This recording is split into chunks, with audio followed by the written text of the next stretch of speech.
ಆಸ್ಪತ್ರೆ ಈಗಾಗಲೇ ಇದನ್ನು ಟೆಂಡರ್ ಕರೀದಕ್ಕೆ ರೆಡಿಯಾಗಿದೆ. ಬಹುಶಃ ಇನ್ನು ಒಂದು 2 ತಿಂಗಳಲ್ಲಿ ಸನ್ಮಾನ್ಯ MP ಸಾಹೇಬರನ್ನ, ಕುಮಾರ್ ನಾಯಕ್ ಅವ್ರನ್ನ ಕರ್ಕೊಂಡು ಹೋಗಿ, ಬೋಸಾ ಸಾಹೇಬ್ನ ಕರ್ಕೊಂಡು ಹೋಗಿ ಗುದ್ಲಿ ಪೂಜೆಯನ್ನು ಕೂಡ MCH ಆಸ್ಪತ್ರೆ, ತಾಯಿ ಮಕ್ಕಳ ಆಸ್ಪತ್ರೆ ದೇವದುರ್ಗಕ್ಕೆ ನಾವು ಕೊಡಿಸಿದ್ದೀವಿ.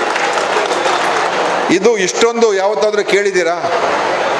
ಒಂದೇ ವರ್ಷದಲ್ಲಿ ಇಷ್ಟೊಂದು ಹೊಸ ಕಾರ್ಯಕ್ರಮಗಳು. ಯಾಕೆ ಅಂತ ಹೇಳಿದ್ರೆ ಈ ಭಾಗ ಇನ್ನೂ ಹೆಚ್ಚು ವೈದ್ಯಕೀಯ ಸೇವೆಗಳ ಅಗತ್ಯತೆ ಇದೆ. ಇದು ಹಿಂದುಳಿದ, ಅದು ಆರೋಗ್ಯ ಮತ್ತು ಪೌಷ್ಟಿಕಾಂಶ ವಿಚಾರದಲ್ಲಿ ಬಂದಾಗ ತಾಯಿಯ ಮರಣ ಸೂಚ್ಯಾಂಕ, ಶಿಶು ಮರಣ ಸೂಚಿ, ಇದೆಲ್ಲ ನೋಡಿದಾಗ ರಾಯಚೂರು ಮತ್ತು ಕಲ್ಯಾಣ ಕರ್ನಾಟಕ ಅನೇಕ ಜಿಲ್ಲೆಗಳು ಬಹಳ ಹಿಂದೆ ಬಿದ್ದಿದೆ. ಬೇರೆ ನಮ್ಮ ರಾಜ್ಯದ ಬೇರೆ ಜಿಲ್ಲೆಗಳಿಗೆ ಹೋಲಿಕೆ ಮಾಡಿದಾಗ ಇನ್ನೂ ಆ ಮಟ್ಟಕ್ಕೆ ಬಂದಿಲ್ಲ. ಅದಕ್ಕೋಸ್ಕರ ನಾವು ಇಲ್ಲಿ ಉನ್ನತ ಸೇವೆಗಳು ಹೆಚ್ಚು ಮಾಡ್ಕೋಬೇಕು, ತಜ್ಞರ ಸೇವೆಗಳು ಹೆಚ್ಚು ಮಾಡ್ಕೋಬೇಕು, ಪೌಷ್ಟಿಕಾಂಶಕ್ಕೆ ನೀಡುವಂಥ ಏನು ನಮ್ಮ ಆದ್ಯತೆ ಇದೆ ಅದನ್ನು ಹೆಚ್ಚು ಮಾಡ್ಕೋಬೇಕು. ಆ ತಾಯಿ ಆರೋಗ್ಯವನ್ನು ನಾವು ಕಾಪಾಡಬೇಕು, ಮಗುವಿನ ಆರೋಗ್ಯ ಕಾಪಾಡಬೇಕು. ಚಿಕ್ಕ ವಯಸ್ಸಿನಲ್ಲೇ ನಾವು ಕಾಪಾಡಿದಾಗ ಮಾತ್ರನೇ ಅದು ಮಗು ದೊಡ್ಡವರಾದಾಗ ಶಕ್ತಿಶಾಲಿಯಾಗಿರ್ತದೆ. ದೈಹಿಕವಾಗಿ ಮತ್ತು ಮಾನಸಿಕವಾಗಿ 2 ಬೆಳವಣಿಗೆ ಕೂಡ ಬಹಳ ಮುಖ್ಯ. ಮೆದುಳಿನ ಬೆಳವಣಿಗೆ ಅದು ಚಿಕ್ಕ ವಯಸ್ಸಿನಲ್ಲೇ ಆಗುವಂಥದ್ದು. ಪ್ರಥಮ 4 ವರ್ಷದಲ್ಲಿ ಹೊಟ್ಟೆಯಿಂದ ಏನು ಜನ್ಮ ತಾಳುತ್ತೆ ಆ ಮಗು, ಪ್ರಥಮ 4 ವರ್ಷದಲ್ಲಿ ಅದರ ಮೆದುಳಿನ ಬೆಳವಣಿಗೆ ಬ್ರೈನ್, ಆ ಬೆಳವಣಿಗೆ ಕುಂಠಿತ ಆದರೆ ಪೂರ್ತಿಯಾದಂಥ ಬೆಳವಣಿಗೆ ಆ ಮಗುಗೆ ಬರೋದಿಲ್ಲ. ಮತ್ತು ಅದರ ಒಂದು ಏನು ಯಾವ ಒಂದು ಮಟ್ಟಕ್ಕೆ ಹೋಗ್ಬೋದಾಗಿತ್ತು ಹೋಗೋದಕ್ಕೆ ಸಾಧ್ಯ ಆಗೋದಿಲ್ಲ. ಅದಕ್ಕೇನೆ ನಾವು ಇದಕ್ಕೆ ಬಹಳ ಒತ್ತು ಕೊಡ್ತಕ್ಕಂಥ, ಬಹುಶಃ ಈ ಬಡ್ಜೆಟಲ್ಲಿ ಮಾನ್ಯ ಕುಮಾರ್ ನಾಯಕ್ ಅವರೇ ಸರ್ ಯಾರು ಬಹುಶಃ ನೋಡಲಿಲ್ಲ, ನಾವು ಈ ಬಾಣಂತಿಯರ ಸಾವೇನಾಗ್ತದೆ ಅದನ್ನು ನಿಯಂತ್ರಣ ಮಾಡೋದಕ್ಕೆ ಏನು ಈ ಬಾಣಂತಿಯರ ಸಾವನ್ನು ತಡೆಗಟ್ಟಬಹುದಾದಂಥ ಸಾವುಗಳನ್ನು ಶೂನ್ಯಕ್ಕೆ ಇಳಿಸಬೇಕು ಅಂತ 360 ಕೋಟಿ ರೂಪಾಯಿಯಷ್ಟು ಇವತ್ತು CM ಕೊಟ್ಟಿದ್ದಾರೆ.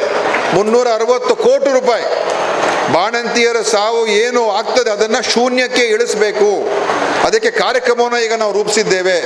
ಪ್ರತಿಯೊಂದು ಕೂಡ ಹಂತವಾಗಿ ಅದನ್ನು ನಾವು ಅವರನ್ನು ನೋಡ್ಕೋಬೇಕು, ಅವರಿಗೆ ಹೆಚ್ಚು ಶಕ್ತಿಯನ್ನು ಕೊಡಬೇಕು ಮತ್ತು ಅವರಿಗೆ ಯಾವ ರೀತಿಯಾಗಿ ಆರೈಕೆ ಆಗಬೇಕು, ಯಾವ ಆಸ್ಪತ್ರೆಗೂ ಎಲ್ಲವನ್ನೂ ಕೂಡ ನೋಡ್ಕೊಳ್ತಕ್ಕಂಥದ್ದಕ್ಕೆ ಇವತ್ತು ವಿಶೇಷವಾದಂಥ ಯೋಜನೆ.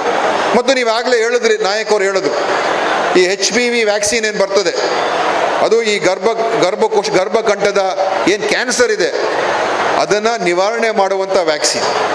ನಾವು ಕೇಂದ್ರ ಸರ್ಕಾರಕ್ಕೆ ಹೇಳ್ತಾನೆ ಇದ್ದೀವಿ, ಇದು ನೀವು ರಾಷ್ಟ್ರ ಮಟ್ಟದ ಕಾರ್ಯಕ್ರಮ ಮಾಡಿ, ಯಾಕೆಂದರೆ ವ್ಯಾಕ್ಸಿನ್ ಕೊಡುವಂಥದ್ದು ಒಂದು ಕೇಂದ್ರ ಸರ್ಕಾರದ ಯೋಜನೆ, ಅದನ್ನು ನೀವು ಮಾಡಬೇಕು ಅಂತ ಹೇಳ್ತಾನೆ ಇದ್ದೀವಿ. ಅವರು ಮಾಡ್ತೀವಿ ಅಂತ ಹೇಳ್ತಾ ಇದ್ದಾರೆ, ಅದು ಇನ್ನೂ ಕಾರ್ಯಗತ ಆಗ್ತಾ ಇಲ್ಲ. ಅದಕ್ಕೆ ನಾವು ಈ ವರ್ಷ ಕಲ್ಯಾಣ ಕರ್ನಾಟಕ ಭಾಗದಲ್ಲಿ ಇರ್ತಕ್ಕಂಥ ಈ ವರ್ಷ ಯಾರು 14 ವಯಸ್ಸು ಮಕ್ಕಳು ಇರ್ತಾರೆ ಆ ಎಲ್ಲ 14 ವಯಸ್ಸಿನ ಹೆಣ್ಣು ಮಕ್ಕಳಿಗೆ ಈ ಒಂದು HPV ವ್ಯಾಕ್ಸಿನನ್ನು ನಾವು ಕೊಡ್ತಕ್ಕಂಥ ಕಾರ್ಯಕ್ರಮ ಈ ದೇಶದಲ್ಲೇ ಬಹುಶಃ ಪ್ರಥಮ ಬಾರಿಗೆ ಇಂಥ ಕಾರ್ಯಕ್ರಮ ಘೋಷಣೆ ಆಗ್ತಾ ಇದೆ. ಅದು ಕಲ್ಯಾಣ ಕರ್ನಾಟಕದ ಹೆಣ್ಮಕ್ಕಳಿಗೆ ಈ ವರ್ಷ 14 ವರ್ಷ ಯಾರಾಗ್ತದೆ ಅವ್ರಿಗೆ ಸಿಗ್ತದೆ, ಬರುವ ವರ್ಷ ಯಾರು 14 ವರ್ಷ ಬರ್ತಾರೆ ಅವ್ರಿಗೆ ಸಿಗ್ತದೆ. ಈ ಥರ ಮಾಡ್ತಾ ಹೋದರೆ ಈ ಗರ್ಭಕಂಠದ ಕ್ಯಾನ್ಸರನ್ನೇ ನಮ್ಮ ಮಹಿಳೆಯರಲ್ಲಿ ಬರದೇ ಇರುವಂಥ ರೀತಿಯಲ್ಲಿ ಮಾಡ್ತಕ್ಕಂಥದ್ದಕ್ಕೆ ಒಂದು ಶಾಶ್ವತವಾದಂಥ ಒಂದು ಕಾರ್ಯಕ್ರಮ. ಸೊ ಇಷ್ಟೊಂದು ನಾವು ಜನಪರ ಕೆಲಸಗಳು ಮಾಡ್ತಾ ಇದ್ದೀವಿ. ಜನ ಇದು ಅರ್ಥ ಮಾಡ್ಕೋಬೇಕು. ನಮ್ಮ ಸರ್ಕಾರ, ನಮ್ಮ ಮುಖ್ಯಮಂತ್ರಿಯವರು ಯಾವ ಬದ್ಧತೆಯಿಂದ ಯಾವುದು ಆದ್ಯತೆ ಇಟ್ಕೊಂಡಿದ್ದಾರೆ. ಒಂದು ಕಡೆ ಗ್ಯಾರಂಟಿ ಯೋಜನೆಗಳು, ಅದರಿಂದ ನಮ್ಮ ಜನರಿಗೆ ಅನುಕೂಲ ಆಗ್ತಾ ಇದೆ. ಅದರಿಂದ ಅವ್ರಿಗೆ ಒಂದು ಸಾಮಾಜಿಕ ಆರ್ಥಿಕ ಭದ್ರತೆ ಶಕ್ತಿ ಸಿಕ್ಕಿದೆ. ಎಷ್ಟೇ ಕಷ್ಟ ಇದ್ರೂ ಕೂಡ ನಾನು ಬದುಕೋದಕ್ಕೆ ಸ್ವಲ್ಪ ನೆರವಿದೆ, ಸಹಾಯ ಇದೆ ಅಂತ ಒಂದು ಕಡೆ. ಅನ್ನಭಾಗ್ಯ, ಗೃಹಲಕ್ಷ್ಮಿ, ಗೃಹ ಜ್ಯೋತಿ, ವಿದ್ಯಾ, ಇದೆಲ್ಲ ಕಾರ್ಯಕ್ರಮಗಳು. ಅದ್ರ ಜೊತೆಯಲ್ಲಿ ಈ ಥರ ಬೇರೆ ಕಾರ್ಯಕ್ರಮಗಳನ್ನು ಏನೋ ನಾವು ಮಾಡಿಸ್ತಾ ಇದ್ದೀವಿ. ನಮ್ಮ ಕಲ್ಯಾಣ ಕರ್ನಾಟಕ ಬೋರ್ಡಿನ ಅಧ್ಯಕ್ಷರು ಡಾಕ್ಟರ್ ಅಜಯ್ ಸಿಂಗ್ ಅವರು ಬಹಳ ಕ್ರಿಯಾಶೀಲವಾಗಿ ಇವತ್ತು ಶಿಕ್ಷಣಕ್ಕೆ ಮತ್ತು ಆರೋಗ್ಯಕ್ಕೆ ಒತ್ತು ಕೊಡ್ತಾ ಇದ್ದಾರೆ. ನಮ್ಮ ಹಣವನ್ನು ಇದಕ್ಕೆ ಹೆಚ್ಚಾಗಿ ಕೊಡಬೇಕು, ಇದಕ್ಕೆ ಹೆಚ್ಚಾಗಿ ಖರ್ಚು ಮಾಡಬೇಕು ಅಂತ ಕಲ್ಯಾಣ ಕರ್ನಾಟಕದ ಹಣ ಏನಿದೆ ಅದನ್ನು ಅಜಯ್ ಸಿಂಗ್ ಅವರು ಇದಕ್ಕೋಸ್ಕರನೇ ಹೆಚ್ಚಾಗಿ ಇವತ್ತು ಆದ್ಯತೆ ಕೊಟ್ಟು ಅವ್ರು ಮಾಡ್ತಾ ಇರ್ತಕ್ಕಂಥದ್ದು ಭಾಳ ಒಳ್ಳೆಯದು. ಇಲ್ಲದೆ ಹೋದ್ರೆ ಏನಾಗ್ತದೆ, ಈ ಫಂಡನ್ನು ಜಾಸ್ತಿ ಎಲ್ಲ ಯಾವುದಕ್ಕೆ ಉಪಯೋಗ ಮಾಡ್ತಾರೆ ಅಂತ ಹೇಳಿದ್ರೆ ರಸ್ತೆ ಮಾಡೋದಕ್ಕೆ, ಡ್ರೈನ್ ಮಾಡೋದಕ್ಕೆ ಅದಕ್ಕೆ ಉಪಯೋಗ ಮಾಡಿಬಿಡ್ತಾರೆ. ಅದು ಮಾಡಬಾರ್ದು ಅಂತ ಹೇಳೋದಿಲ್ಲ. ಆದರೆ ಇದಕ್ಕೆ ಆದ್ಯತೆ ಎಲ್ಲಿ ನಮ್ಮದು, ನಮ್ಮ ಜನರ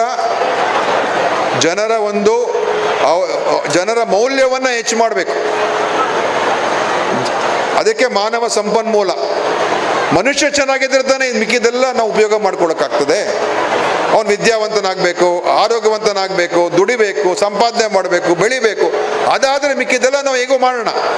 ಸೊ ಅದು ಇವತ್ತು ಆದ್ಯತೆಯನ್ನು ಕೊಡ್ತಕ್ಕಂಥ ಕೆಲಸವನ್ನು ಇವತ್ತು ನಾವು ಮಾಡ್ತಾ ಇದ್ದೀವಿ. ಖಂಡಿತವಾಗಿಯೂ ಇನ್ನೂ ಹಲವಾರು ರೀತಿಯಾಗಿ ನಮ್ಮ ಮುಂದಿನ ದಿವಸಗಳಲ್ಲಿ ನಮ್ಮ ಕಾರ್ಯಕ್ರಮಗಳು ನಾವು ಮಾಡೋದಕ್ಕೆ ಶುರು ಮಾಡ್ತೀವಿ. ಇನ್ನೂ ಹೇಳೋದಕ್ಕೆ ತುಂಬ ಇದೆ. ಆದರೆ ಇಲ್ಲಿ ನಮ್ಮ ಮುಖ್ಯ ಉದ್ದೇಶ ಈ ಕ್ಯಾಂಪ್ ಜನರಿಗೆ ಅನುಕೂಲ ಇರಬೇಕು ಎಲ್ಲ. ಯಾಕಂದರೆ ರಶ್ಶು ಭಾಳ ಇದೆ, ಕೆಲವು ಕಡೆ ಕೌಂಟರ್ಗಳ ಮುಂದೆ ತುಂಬ ಜನ ಇದ್ದಾರೆ. ಅದಕ್ಕೆ ನಾವು ಈ ಜಾಗ ಖಾಲಿ ಮಾಡಿದ್ರೆ ಅವರೆಲ್ಲ ಬಂದು ಕೂತ್ಕೊಳ್ತಾರೆ ಅಲ್ವಾ ಜನ. ಅದಕ್ಕೇ ಇವತ್ತು ಚೆನ್ನಾಗಿ ನಡೀಲಿ. ಇದೇ ರೀತಿ ನಮ್ಮ ಒಂದು ಪ್ರಯತ್ನ ಇರ್ತದೆ. ಇನ್ನೂ ಮುಂದಿನ ದಿವಸಗಳಲ್ಲಿ ಹಲವಾರು ರೀತಿಯಾದಂಥ ಕಾರ್ಯಕ್ರಮಗಳನ್ನು ನಾವು ತರ್ತಕ್ಕಂಥದ್ದಕ್ಕೆ ನಾವು ಎಲ್ಲರೂ ಸೇರಿ ಒಟ್ಟಾರೆ ಮಾಡೋಣ ಅಂತ ಹೇಳಿ ಇವತ್ತು ಎಲ್ಲರಿಗೂ ಕೂಡ ನಾನು ಮತ್ತೊಮ್ಮೆ ಧನ್ಯವಾದ ಅರ್ಪಿಸಿ ನಾನು ಮಾತನ್ನು ಮುಗಿಸ್ತೇನೆ. ಜೈ ಹಿಂದ್, ಜೈ ಕರ್ನಾಟಕ. ಅತ್ಯಂತ ಸಮಗ್ರ